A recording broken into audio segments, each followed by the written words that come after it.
Los matemáticos tienen la extraña costumbre de estudiar, muchas veces por pura diversión, cosas que parecen inútiles. Más tarde, quizás siglos después, sus trabajos pueden llegar a tener un enorme valor científico y práctico. No hay mejor ejemplo de lo que acabamos de decir que el estudio llevado a cabo por los antiguos griegos sobre las curvas llamadas cónicas, la elipse, la parábola y la hipérbola. No se les encontró ninguna aplicación científica relevante hasta el siglo XVII, cuando Kepler descubrió que los planetas se mueven describiendo elipses y Galileo demostró que los proyectiles trazan parábolas en el aire.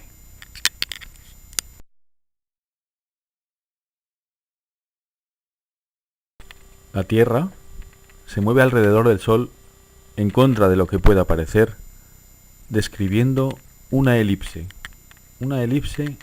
en uno de cuyos focos está el Sol. Asimismo, los cometas que nos visitan describen alrededor del Sol una elipse.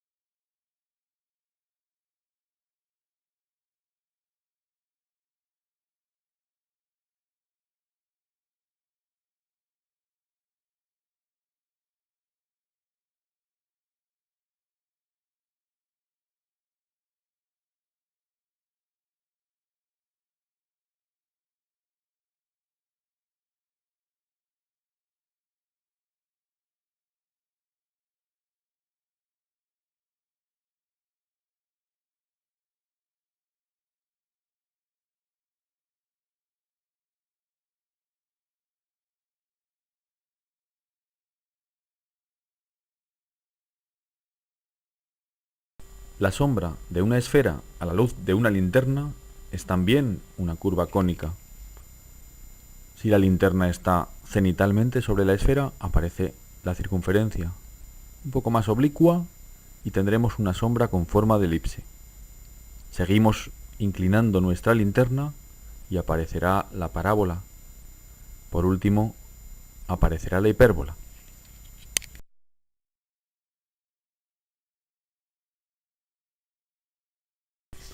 Kepler, Galileo, Copérnico, Newton, a todos ellos debemos las explicaciones que figuran al pie de esta imagen. El movimiento de dos cuerpos por el espacio siempre es una cónica que puede llegar a ser desde elipse hasta hipérbola en caso extremo, pasando por parábola, dependiendo de la velocidad.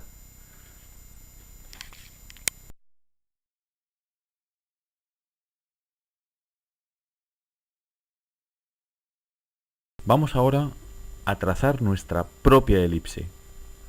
Para ello, utilizaremos el llamado método del jardinero. Clavaremos, mediante un par de chinchetas, una hoja de papel sobre una superficie, por ejemplo, de cartón. Ataremos a las chinchetas un hilo, un cordel, cuya longitud sea un poquito mayor que la distancia entre ambas chinchetas. Mediante un lápiz o un bolígrafo y tensando adecuadamente, podremos dibujar una elipse. ¿Que por qué aparece una elipse? Porque, aunque no lo hemos dicho todavía, gracias a Apolonio tenemos una definición alternativa de elipse. La elipse es el lugar geométrico de los puntos del plano cuya suma de distancias a dos puntos fijos llamados focos, las chinchetas, es constante la longitud del hilo.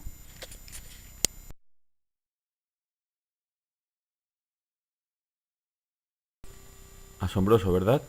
Pues aunque parezca mentira, hay gente que se ha fabricado un billar elíptico. Y no uno, sino que, como podéis ver, de momento ya vemos dos, pues hay multitud de ellos. Sin ir más lejos, el propio Lewis Carroll, autor de Alicia en el País de las Maravillas, que como sabréis, muchos de vosotros es un autor que además de escritor era matemático profesional, se construyó un billar elíptico. ¿Para qué? Pues para no fallar nunca. Colocaba una bola en la posición que ocuparía uno de los focos de la elipse. Disparaba sin fijarse mucho hacia dónde y la bola rebotaba en la banda para ir a introducirse en el agujero situado en el otro foco. De manera que, aunque estuviera con los ojos tapados, seguro que acertaba.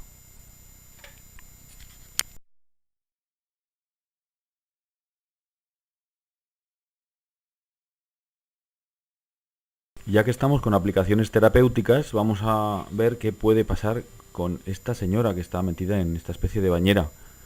Nos preguntamos qué tendrá que ver con la elipse lo que estamos contemplando. Vamos a pasar a la siguiente imagen y ello nos despejará las dudas.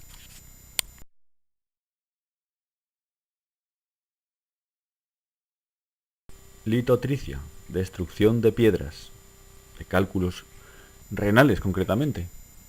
Un cálculo renal es una piedra que se forma, normalmente puede ser ácido oxálico, una otra cuestión que acumula la cal que vamos ingiriendo por cuestiones fisiológicas o por otros motivos y se deposita en un riñón.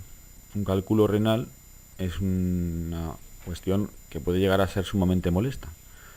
Cuando no hay una forma sencilla de expulsarlo, hay que recurrir a la cirugía. Pero siempre tenemos la litotricia que nos puede evitar pasar por el quirófano.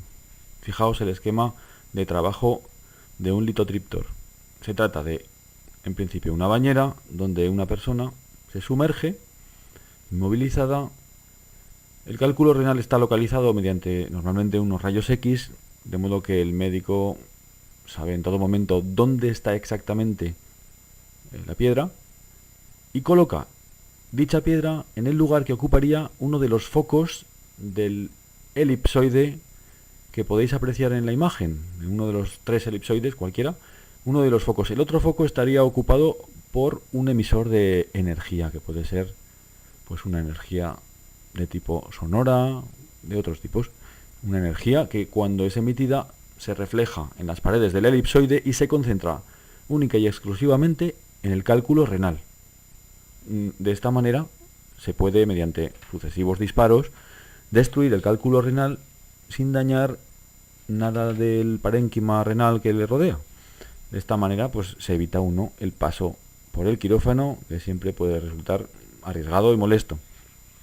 Observad detenidamente las tres imágenes, pero nos vamos a fijar todavía más en la siguiente diapositiva, que nos muestra un avance en la litotricia.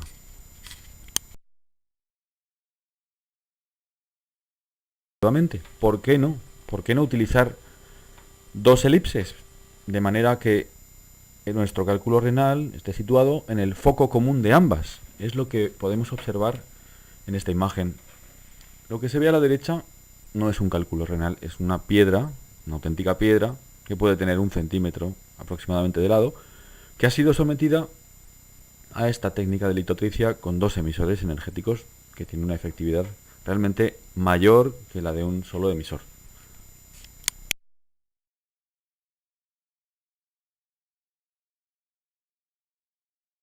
Aquí tenemos la parábola, la siguiente de las curvas cónicas que estamos manejando.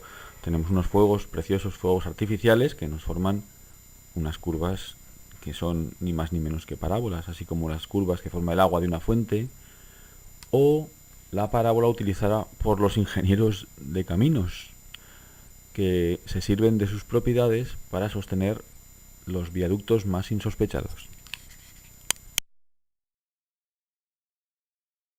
Bueno, pues Galileo realmente la primera aplicación práctica que debió darle a su descubrimiento fue la de lanzar cañonazos. Pues aquí tenéis también el salto de un delfín, que es, como cabía de esperar, una parábola, o lo que hemos dicho antes, el agua de una fuente.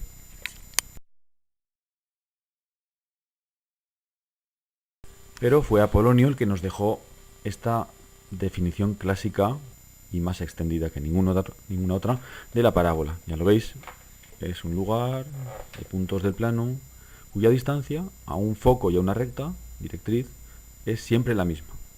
Podéis observar la explicación en movimiento abajo a la izquierda.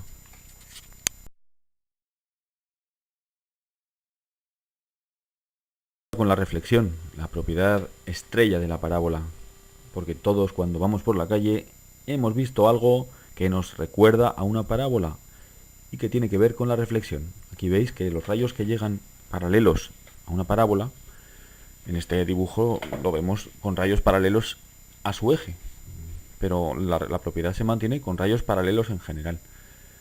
Con rayos paralelos a su eje se concentran reflejados en el foco de la parábola. Esto tiene aplicaciones inmensas. Vamos a ver algunas triviales, lúdicas, otras más interesantes.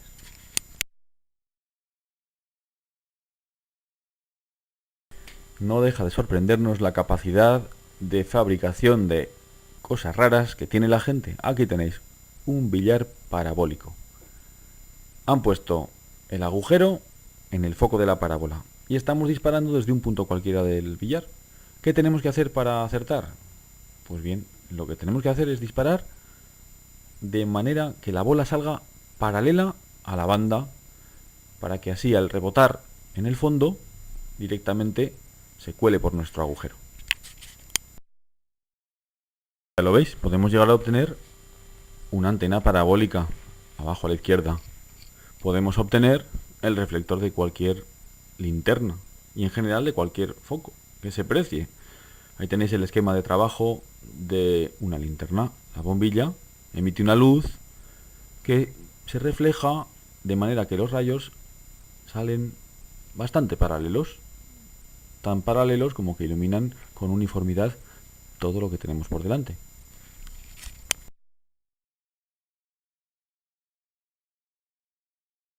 Este señor, que se llama Manolo, lleva unas gafas de sol contundentes porque este receptor está concentrando los rayos del sol en un punto, en el foco situado precisamente en el fondo de su cazuela.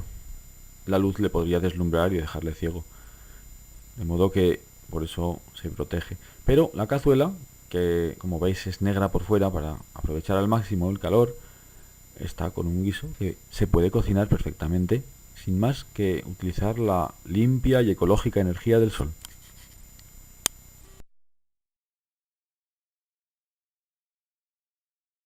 La última de nuestras curvas es la hipérbola, cuya definición más extendida y también más complicada de entender es la que veis aquí.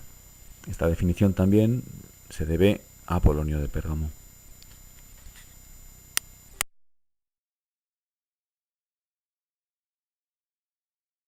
¿Quién no ha visto alguna vez una lámpara con tulipa? Pues bien, en la pared esta lámpara nos hace una doble iluminación, dos curvas. ¿Será una hipérbola? Es una hipérbola. Y también podemos observar una hipérbola iluminando con una linterna la pared de una manera más o menos rasante.